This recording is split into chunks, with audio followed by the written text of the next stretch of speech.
മഞ്ഞുപയോഗിച്ച് ഒരു കൊട്ടാരം പണിയുക എന്നത് ഈ പെൺകുട്ടിയുടെ വലിയൊരു സ്വപ്നമായിരുന്നു. അവൾ നിർമ്മിച്ച ഈ മഞ്ഞു കൊട്ടാരം സോഷ്യൽ മീഡിയയിൽ വലിയ തരംഗമായി മാറി. ആദ്യം അവൾ മഞ്ഞ് കൊട്ടാരം പണിയാനുള്ള സ്ഥലം വൃത്തിയാക്കി.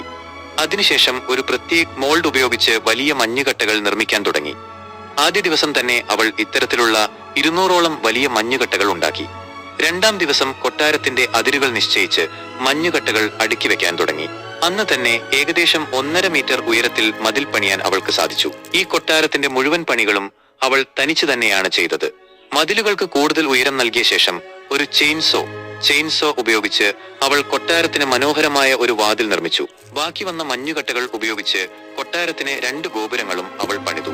വലിയ മരച്ചില്ലകൾ ഉപയോഗിച്ച് മേൽക്കൂര ബലപ്പെടുത്തിയ ശേഷം അതിനു മുകളിൽ മഞ്ഞുകട്ടകൾ നിരത്തി. കൊട്ടാരത്തിന് ഉള്ളിലെ മുറികളും മനോഹരമായി തന്നെ അവൾ പൂർത്തിയാക്കി. ഒറ്റയ്ക്ക് ഇത്രയും വലിയൊരു മഞ്ഞു കൊട്ടാരം പണിത ആ പെൺകുട്ടിയുടെ പരിശ്രമം ശരിക്കും അതിശയിപ്പിക്കുന്നതാണ്.